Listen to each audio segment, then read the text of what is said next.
Well, this is our first podcast of 2021. Welcome to No Nonsense with Pamela Wallin. We can't really quite turn the page yet on COVID, but the costs keep mounting in lives and treasure.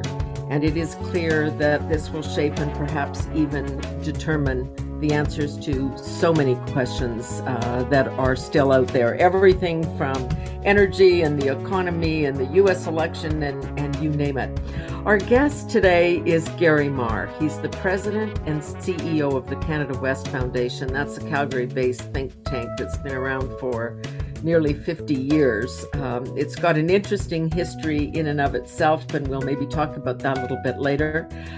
But to focus on Gary, his track record is amazing. He is most recently the president of the Petroleum Services Association of Canada. He was an MLA and cabinet minister in Alberta between 93 and 2007. He then went on to Washington as Alberta's representative there, and again to Asia 2011 to 2015. So he is smack dab in the middle of all of this. Let's start, Gary, if we can, with the election and how this is going to shape things. It's pretty crazy. You've spent time in Washington. I've spent time in the U.S. What do you make of it all? Well, let me say, first of all, there's a couple of areas where Donald Trump and Joe Biden are the same. They both focused in their campaigns on an America First or Buy America or Build Back Better. And if you look at Biden's document on Build Back Better, it really on the United States. One area that they're also the same is with respect to their approach to China. They are concerned about perhaps some legitimate issues with respect to trade with China. But here's where they're dramatically different. One is that I think that you'll find that the trade rules that are put in place by a Biden administration will be A, more comprehensible, and B, more transparent. And so that's good for Canada. That's good for trade in general. That's interesting. Yeah.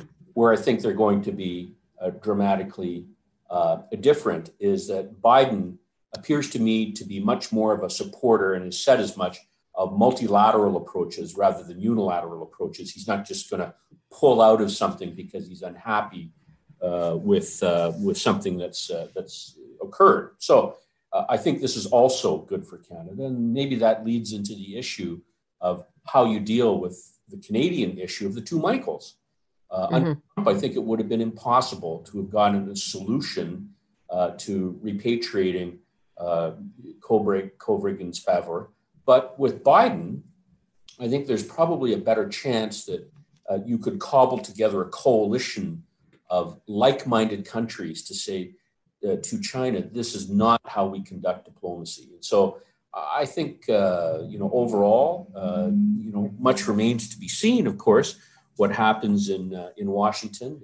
Tomorrow will be the runoff for the two Senate seats in Georgia, and that could have an impact on trade issues, on a whole host of issues, legislation, how far Biden is able to go with his environmental, plans.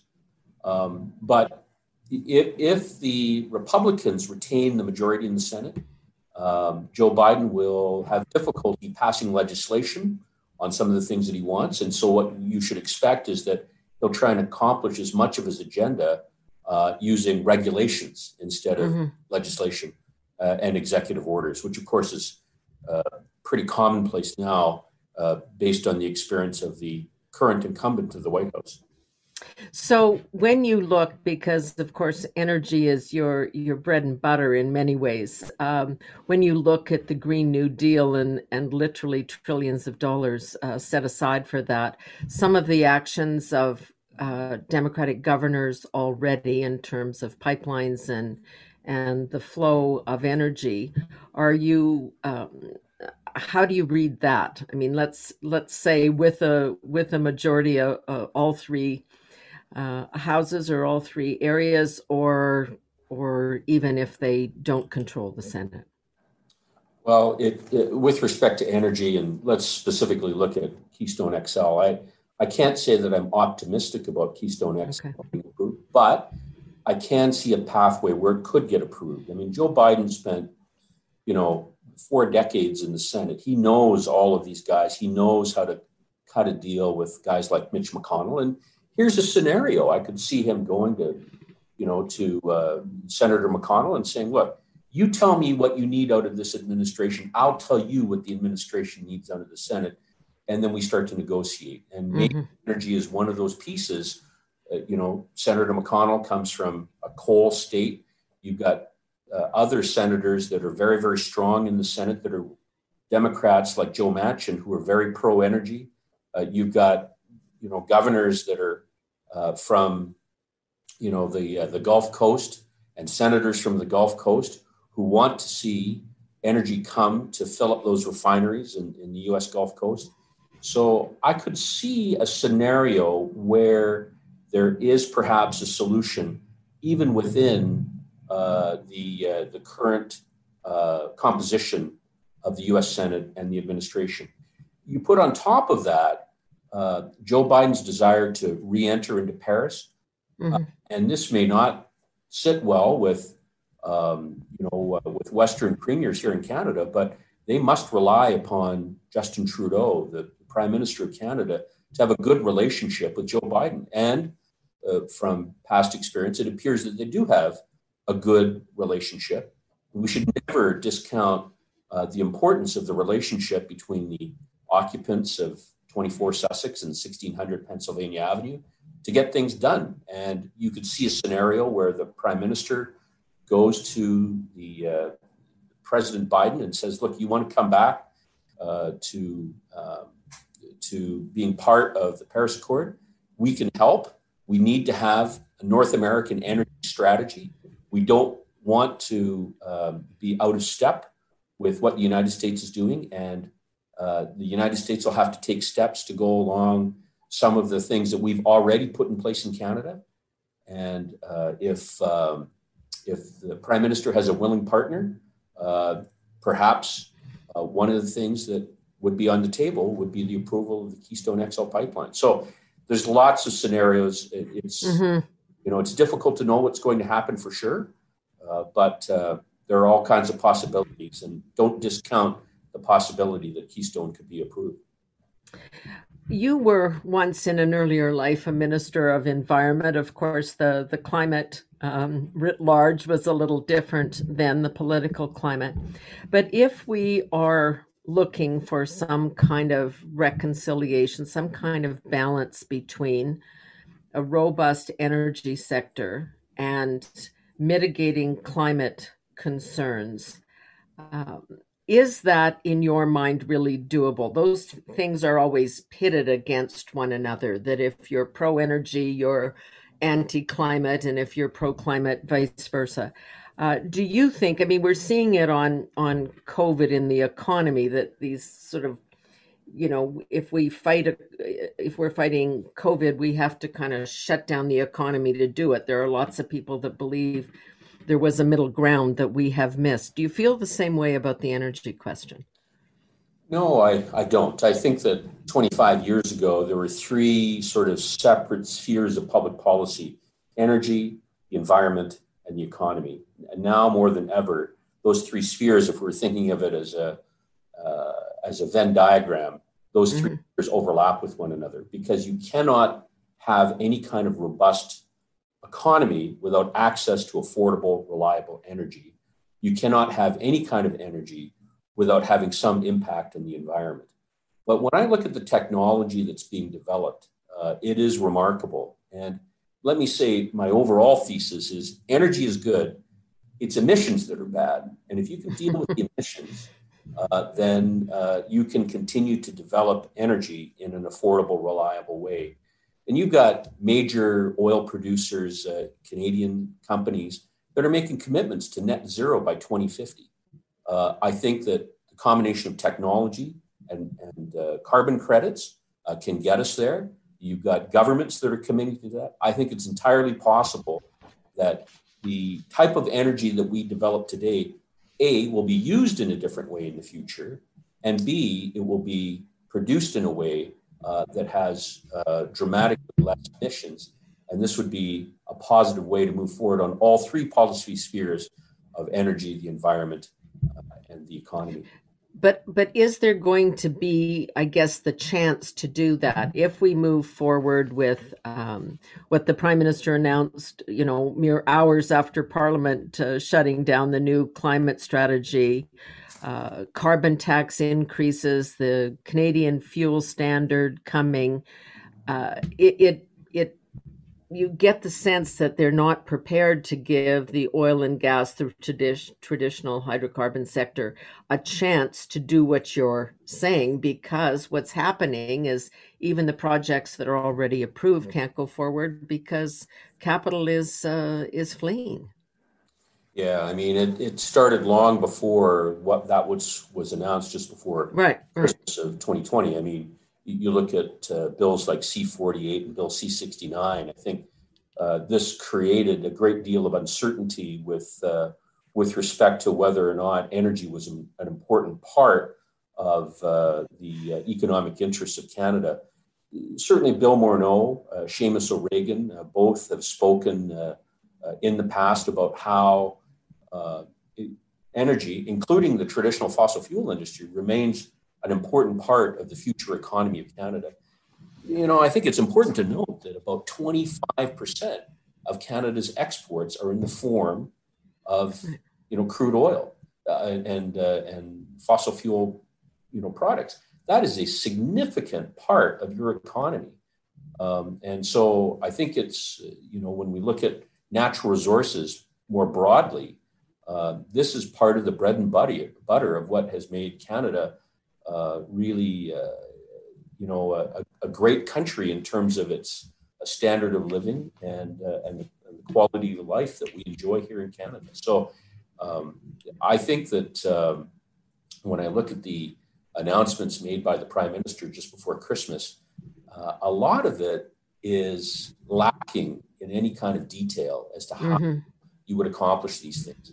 The general sort of sentiment is that we're going to put forward legislation and we'll figure it all out later in regulations. I don't think that's a particularly good way to go. But Gary, that's where we are now with those bills in place, with the government's declared policy, although everybody agrees it's pretty vague.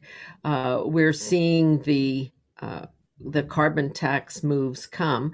I know it's hurting the energy industry, but I'm telling you, it's really hurting the agriculture industry here where I live, in terms of the farmers and just home heating, just the distances we travel and what it will mean for the price of a tank of gas as we head toward meeting these Paris climate targets.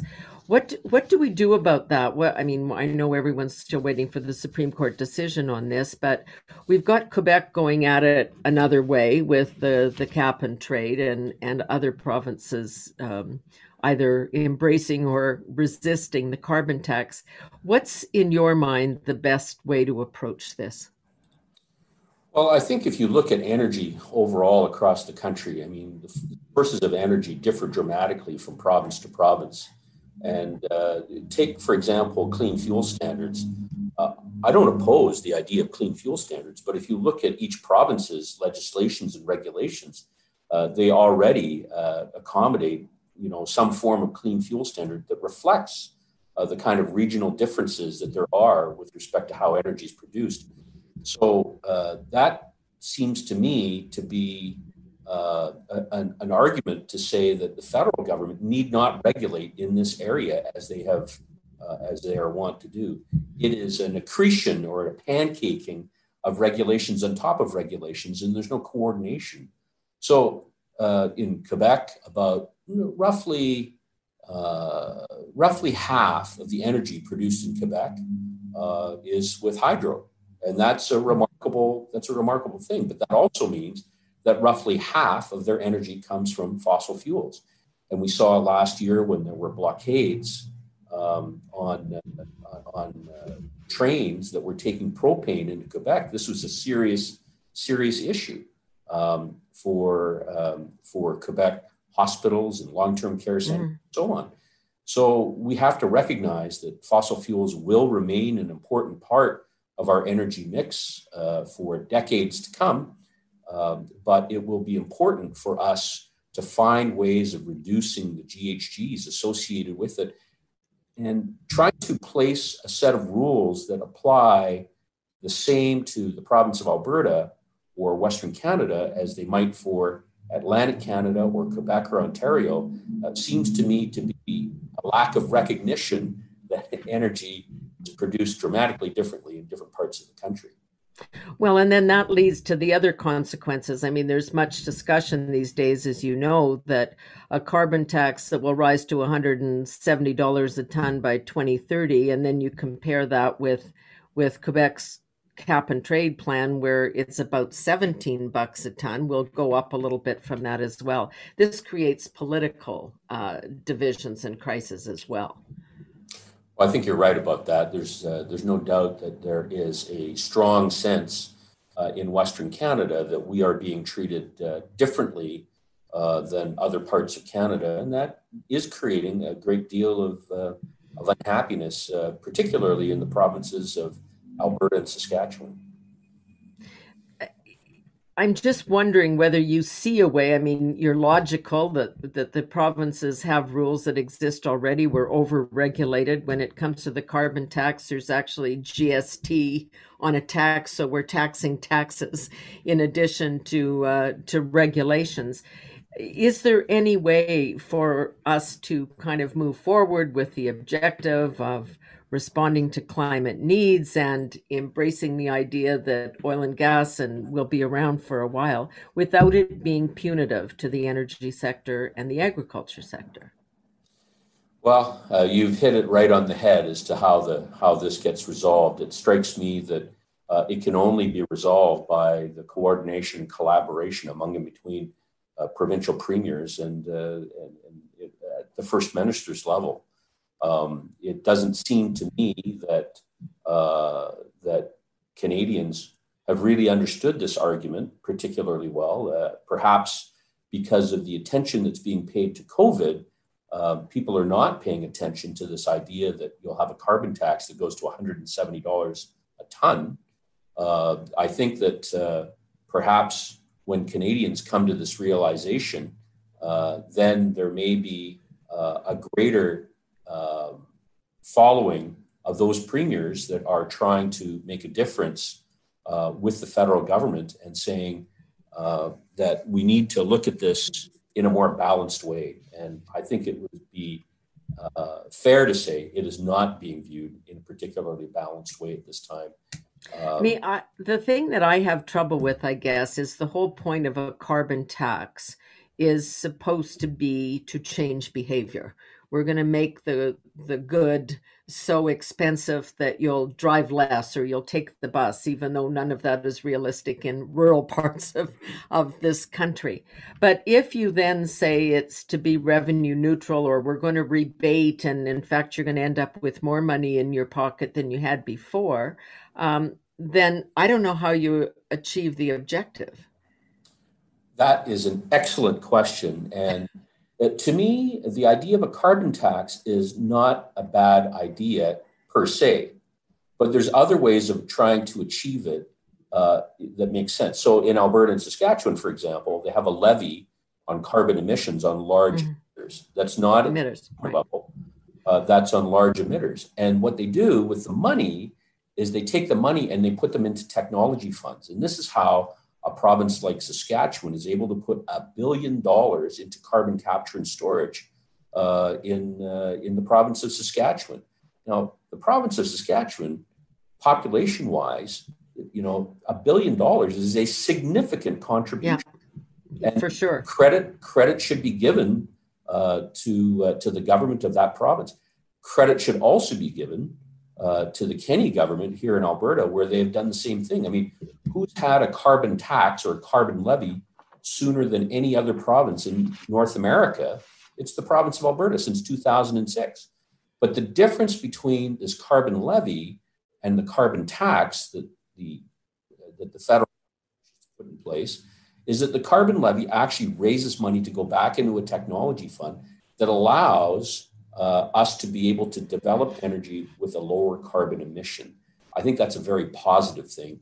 You look at Alberta's carbon trunk line as an example, a way of moving CO2 from where it's being produced into other industrial uses or into carbon capture, actually reduces the amount of CO2 that goes into the atmosphere. That's something that a carbon tax, as currently iterated by the federal government, does not do.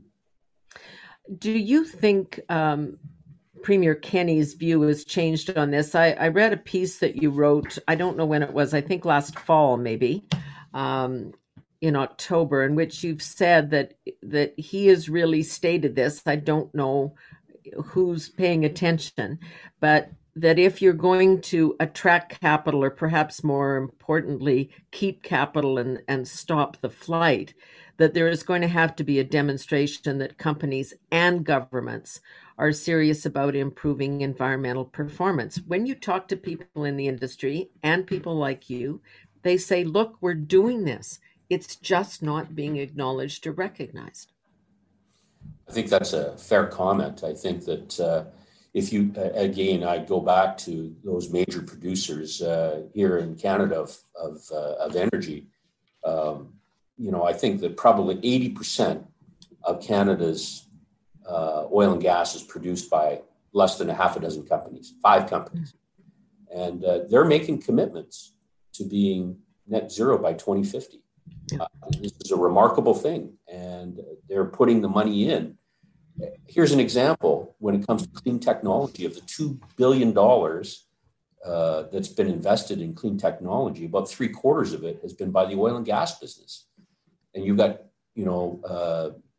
significant producers that are making those kinds of commitments, recognizing that we want to continue to have the energy that we need for our economies, while at the same time, investing in technologies that can allow us to transition to lower GHG emission platforms.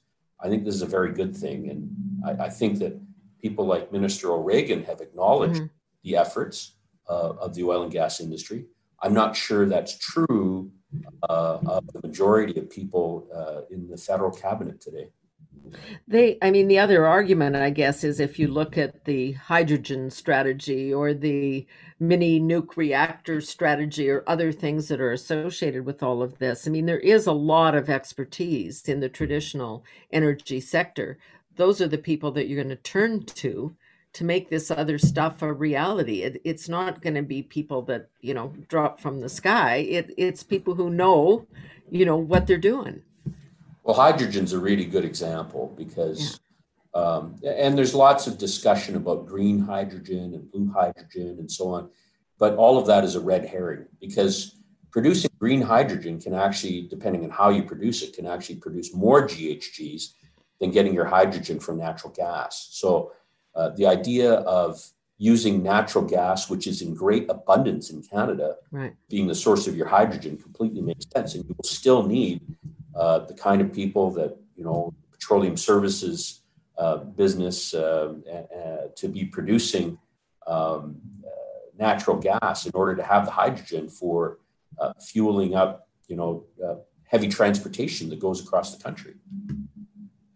I want to ask you about another dilemma, because, you're at a think tank. You have to kind of wrestle some of these issues. If we agree that oil and gas will be needed for 20 or 30 or 40 or 50 years or whatever number you want to agree on, how do we make that argument that Canada's oil is both more ethical and cleaner and produced with higher standards and all of those things, which happen to be true? How do you make, than our Mideast competitors for sure, how do you make that argument? If we can't convince Quebec, who'd rather bring in Saudi oil or other foreign oil down the St. Lawrence and stop the Energy East pipeline, that if you actually want to make a contribution to a better, cleaner climate, you can do it by shopping locally, like buying your product from another part of Canada? Boy. If I knew the answer to that, I'd be back in politics again. Yeah, you'd run for office, wouldn't you? This is a very difficult question. And I don't think that there's an easy solution, but it seems to me that it has to come from the top. There has to be an acknowledgement by a federal government that producing Canadian energy is in characteristics related to ESG, environment, social governance, that we do produce it at a very, very high level, that we are the very best in the world, or among the very best in the world. Yeah. So you've got to have an acknowledgement, in levels of government before that is so. And François Legault is a very sensible guy. He and I were health ministers and education ministers together 25 years ago. I think that he and his Minister of Energy, Minister Julien, understand the need for fossil fuels into the future.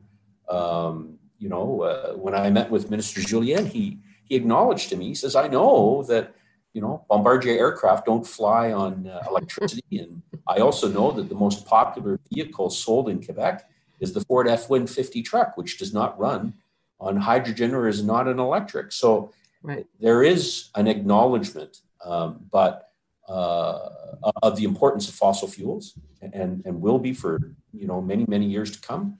But you've got to have leadership at the federal level that acknowledges the importance of energy coming out of the traditional fossil fuel industry in Canada, and that it is produced at the very highest environmental standards in the world. I want to come back to something you mentioned earlier, because the relationships, you worked in the U.S., I worked in the U.S., how important the relationship between presidents and prime ministers are. They don't have to love each other, but they do have to get along and they have to talk. Yeah. And so I think that will probably be easier, obviously, with the Trudeau Biden connection than it was the last time around. But we've got big issues. You noted the whole situation of the two Michaels. You worked in Asia. You are Asian. We're looking at two very different approaches to doing business with China, particularly because of its political track record, its abuse of human rights, etc. What do you think we need to do on that front? Well, in speaking with people who are foreign diplomats, and for example, at the United Nations, they spent a lot of time and effort trying to win votes for Canada to have a seat on the UN Security Council. That was a Sisyphean exercise. That was never going to happen. You had to know that the Europeans would vote for other Europeans, and that the Europeans collectively would have more influence on African votes than Canada could possibly have. Instead of spending their time and money and effort on that, they should be looking at countries who have the same kind of challenges with China that Canada has. So Australia, Japan, South Korea all have examples of their citizens that have been taken, arbitrarily by the Chinese government. And so starting with that cohort of countries and building it out to 20 or 30 other countries who will say, look, if this can happen to us, it can happen to you as well. Right. If you don't want that to happen, you must work with us multilaterally, and I think the United States would be a willing partner in this, to say, look, when you joined the WTO, China, there were certain expectations that we had about, adhering to the rules, and we want to enforce those. And collectively, there would be a weight to be able to do that. Canada by itself doesn't have that kind of leverage, but working with, a core of important partners and building it out to a coalition of like-minded countries, I think would be a very, very important step. So many people are looking at the Australian example because they have been tough. I mean, they've laid down the law, protecting their own country and their own interests. And everybody's kind of looking at us and saying, why didn't we step up? Why are we not actually filling that space? Well, Australia, you have to give them some credit for taking that kind of a strong position. Exactly. roughly 40% of their exports go to China. So this is a much greater percentage than Canada's exports to China. Australia is much more reliant upon trade with China than Canada is. And in Canada, I mean, the numbers are out for the first 7 months of this year. While our trade exports went down in virtually every area, the one place that it went up was that it's up about 3 or 4% with China. So to some degree, I mean, we have taken advantage of Australia's sort of loss and made it part of our gain. But I think that that's not sustainable in the long run. We've all got to work collaboratively and multilaterally to make sure that we have rules that are in place that are fair for trade throughout the world. I'm not sure that's anything to be proud of, and I know. Look, we all know we're very dependent, and COVID has probably shone a light on it in a way nothing much else could have. How dependent we are. They make our pharmaceuticals. They, the vaccines. They make our PPE. They make all of those things that we need. Do you know why the government of the day seems so reluctant to change its views on China? Do you have a theory? I don't have a theory for that at all. Not one iota. I don't purport to have any kind of groundbreaking, earth-shattering observation to make in this area. It's just puzzling because we sort of seem naive in the face of evidence to the contrary. Well, maybe there's your answer right there. The word naive. Yeah. All right. I want to come back for those who aren't really familiar with the Canada West Foundation. I mean, remember covering that way back when, because it was a think tank that really looked at the world from a Western point of view. It was that place that created a lot of the thought and energy behind the Reform Party, the original Reform Party, which was all about the West wanting in, not the West wanting out. You've broadened a lot of your work looking at natural resources, human resources. You're an educational charity. And you do, I mean, I was going through the list of papers and documents the organization has created. What's, from your point of view, the big issue out there that we really have to wrestle?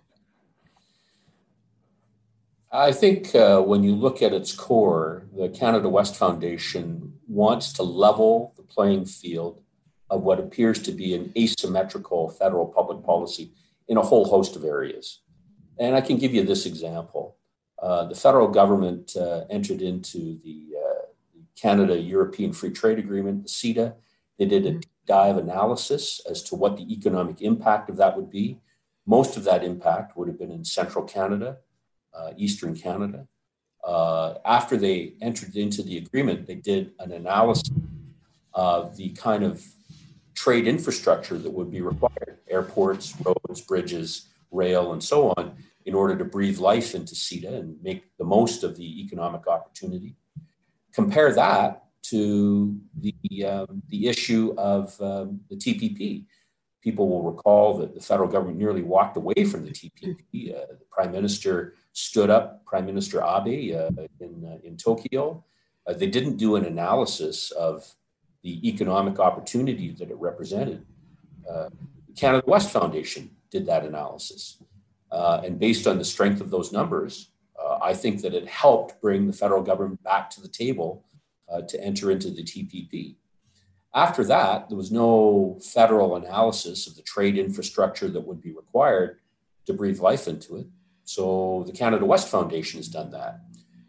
It should be noted that 60% of Canada's exports come out of the 4 Western provinces. Right. That's a significant contribution for a region of the country that only represents about 33% of the population. So Correct. We really punch above our weight in terms of exports. And we need the infrastructure. We need the roads, the ports, the legislation that can take our goods and services to market. And the TPP obviously impacted Western Canada much differently than it did Eastern Canada. And, so we're putting our data on the table to say, this is the kind of infrastructure that's required. We've broken it down province by province to say, here's what they make in Saskatchewan. Here's what you produce in Manitoba, Alberta, British Columbia. And here's the advantage that you have over your biggest trade competitor, the United States, by being a member of the TPP. So let's get on with the infrastructure that helps breathe life and maximizes those opportunities. So what makes Canada West Foundation different from other think tanks? We only look at it from the point of view of what's in the best interests of the West. And this has been our mission for the last 50 years, as you said. Mm-hmm. And it's something that we hope to continue for the next 50 years. We're one of the oldest think tanks in Canada and the only one that's focused on the interests of the 4 Western provinces. How do you read the political climate these days? It seems to ebb and flow with the whole question of separation or some different kind of relationship. Just the general anger that I feel when I'm at home here, when people watch, I know we mentioned it before, but the government the day after Parliament rises, unveils this policy. The day after the Prime Minister meets with the premiers, he announces the carbon tax hike. People take that personally because it is very much directly connected with their day-to-day work. If you're a farmer or a long-haul truck driver, I mean, these things are really real. It's not some theoretical discussion about how the different parts of the country relate to each other. It's your life, whether or not you can put food on the table. Well, this is one of the challenges of politics, is to understand, who brung you to the dance. I mean, I think that, that it's important. It's important for politicians to be grounded with the people who elected them, and even if they didn't elect you, it's still important for you to understand, how they live their lives. If you're going to be making decisions about, how those lives will be changed. It doesn't seem to me that that the current federal government has a real understanding of Western Canada. It's partly reflected in, the electoral success that the federal Liberals have had, but it's also reflected by the fact that we just don't have a federal bureaucracy that has its roots in Western Canada. Mm-hmm. And the only federal department that I can think of that has, headquarters in the West is Western Economic Development in Edmonton. But if people are making decisions in Ottawa, if they think that everything's okay for Ottawa, Toronto, Montreal, then it must be okay for the rest of Canada. That would be an incorrect conclusion to come to. I think there's one level and one set of reactions to ignorance, and I don't mean that to be pejorative, but if people have no experience with it, they don't understand it. It's another when people feel that they're being punished and for not voting for the federal Liberals, right? That actually they're not represented there, and you got that sense. Okay, you didn't vote for us. You don't have a vote. You don't have a seat at the table. Too bad. So sad. Well, we really should look at the history of the formation of Canada. All of the institutions were really focused on Upper and Lower Canada, and then there was a bunch of other stuff that came as an afterthought. And so that's how these institutions continue to operate today. And Canada is a remarkable place, but I would opine this, that we are a nation in spite of its geography. All of our geography runs north-south. Right. But, the country runs, thousands of kilometers, from east to west on the number one highway. The majority of Canadians, overwhelming majority of Canadians, live within 200 kilometers of the U.S. border. Yeah. But because our geography runs north-south, British Columbians sort of identify more closely with what happens with Oregonians and Washingtonians and Californians than they do Albertans. Albertans know more about the oil and gas industry in Wyoming and Oklahoma and Texas than they know about cod stocks off the coast of Newfoundland. People in Saskatchewan more closely identify with people in the Midwest. People in Ontario know lots about the auto sector, but don't know anything about the importance of the agriculture business to the economy of Canada. You've got people in, Atlantic Canada that more closely identify with the New England states than they do with Quebecers. And, Quebecers spend their vacation time in Florida, not in Manitoba. So very much our country runs north-south, and it is a collection of regions that if we acted in collaboration, and this is the part that I have to have some optimism for, is that we could be, a really great middle power if we understood the differences that make us stronger if we act in concert than if we act separately from one another. So true. It really just has been a pleasure catching up with you, talking with you, getting inside that brain of yours, because that is, in fact, our challenge. And no better time to think about it as we turn a new leaf and start a new year. Thanks, Gary. Senator, it's a pleasure. Thanks a million. Have a happy and, more importantly, a healthy new year. Yes, absolutely. To you too. Gary Mar, the president and CEO of the Canada West Foundation out of Calgary. So that's our first podcast for 2021. Thanks for joining us.